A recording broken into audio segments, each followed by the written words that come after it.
लगातार जारी है। सीरिया पर इजराइल ने 400 से ज्यादा हमले किए हैं। मिसाइल, ड्रोन, टैंक और नौसेना के ठिकानों को निशाना बनाया गया है। इजरायली नौसेना ने सीरिया के जहाजों को भी तबाह किया है। तो लगातार जिस तरीके से सीरिया में परिस्थितियां हैं इस वक्त, जहां बशर अल असद सीरिया छोड़कर मॉस्को पहुंच चुके हैं, तो वहीं जो एचटीएम समूह है उसने सीरिया पर कब्जा कर लिया। और ऐसे में अब इजराइल जो है वो लगातार सीरिया के तमाम जो महत्वपूर्ण ठिकाने जो इजराइल की सीमा के आसपास लगते हैं, जिनमें सबसे महत्वपूर्ण गोलान हाइट्स है, गोलान हाइट्स और उसके आसपास के 10 किलोमीटर के क्षेत्र पर लगातार निशाना जो है वो बनाया जा रहा है इजराइल की तरफ से। अजय जांडियाल हमारे सहयोगी अधिक अपडेट्स के साथ इस खबर पर हमारे साथ जुड़ रहे हैं। अजय जांडियाल, ये मुफीद मौका नजर आ रहा है इजराइल को कि जो ग्रेटर इजराइल की वो संकल्पना करता है, उसमें गोलान हाइट्स तक के क्षेत्र पर जो वो अपना दावा करता नजर आया है, उसको वो मजबूत कर सके।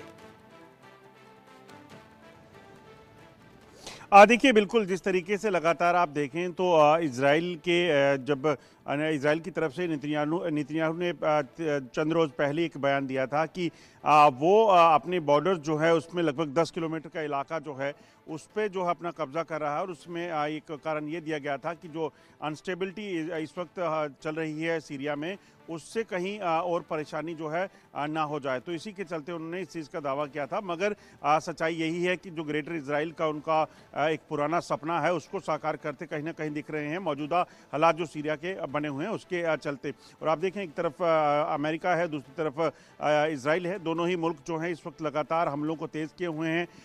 अमेरिका जो है वो ISIS के ठिकानों को ध्वस्त कर रहा है, जबकि इजराइल जो है अपने साथ लगते इलाकों पर जो है वो कब्जा करने में लगातार अपने आपको जो है उसका बढ़ाता जा रहा है। अजय जांडिया, लेकिन जरा समझाइए दर्शकों को कि आखिर क्यों इजराइल के लिए भी सीरिया के जिन तमाम इलाकों में वो लगातार हमला कर रहा है, वहां हमला तेज किया गया है, क्यों जरूरी है? क्यों अमेरिका के वेस्टेड इंटरेस्ट इस पूरे एरिया में अचानक से इतने एक्टिव हो गए, जहां ट्रंप एक तरफ तो ये कहते नजर आए कि हम इंटरवीन नहीं करेंगे, लेकिन अब अमेरिका ताबड़तोड़ बमबारी कर रहा है। तुर्की की भी खबरें हैं कि वो भी इसमें ज्वाइन जो है वो कर रहा है। लेकिन रूस और ईरान दोनों क्या पूरी तरीके से हार मान चुके हैं, या फिर कोई कमबैक की उम्मीद अभी भी इन दोनों देशों को है?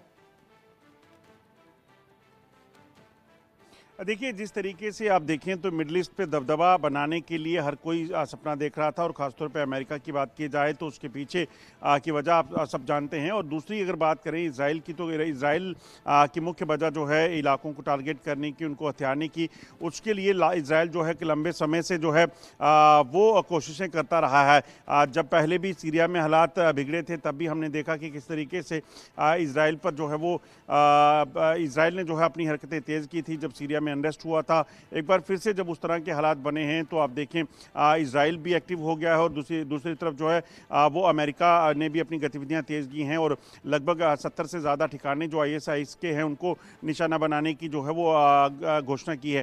तो ये साफ बताता है कि कहीं ना कहीं मिडल ईस्ट पर जो दबदबा बनाना है उस चीज़ को लेकर जो है कहीं ना कहीं उन देशों के काम हैं। हालांकि रशिया और यूक्रेन बिल्कुल, ईरान जो है वो लगातार बैकफुट पे हैं, वो देखा जा रहा है। क्योंकि जब से वहाँ से असद जो राष्ट्रपति थे वहाँ के सीरिया के, जब से वो वहाँ से निकले हैं, रशिया ने उसे असाइलम दिया है उन्हें और उसके बाद वहाँ पे अपना डेरा डाले हुए हैं, तब से रशिया थोड़ा बैकफुट पे है।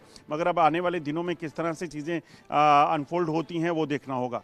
और जो परिस्थितियां इस वक्त लगातार सीरिया में बनती हुई नजर आ रही है, उसमें जो कट्टरवादी संगठन है, जो आतंकी संगठन है, उनके दबदबे के बीच अमेरिका की इन्वॉल्वमेंट जिस तरीके से बढ़ी है, अमेरिका ये नहीं चाहता है कि एक बार फिर से ISIS जो है वो यहाँ पर पैर पसारे।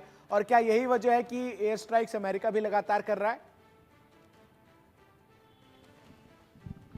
देखिए, बिल्कुल अभी तक तो अमेरिका ने ये क्लेम किया है कि लगभग 75 के करीब ठिकाने हैं ISIS के जहां पर जिनको निशाना बनाया गया है। तो वो साफ बताता है कि उसके पीछे अमेरिका की जो वजह थी उसने बताई है। मगर जो मैंने कहा कि मिडल ईस्ट पे दबदबा बनाना जो है वो भी एक बड़ी कोशिश होगा। और रशिया, खासतौर पे रशिया जिस तरीके से सपोर्टिव था प्रेसिडेंट असद के, और उसके बाद जब ये हुआ है उसके बाद अमेरिका को लगा होगा कि एक स्पेस जो बना है उस स्पेस को ऑक्युपाई किया जाए। तो यही जो है वो देखने को मिल भी रहा है। ठीक है, बहुत बहुत शुक्रिया आपका हमारे साथ जुड़ने के लिए, तमाम जानकारी दर्शकों तक पहुंचाने के लिए।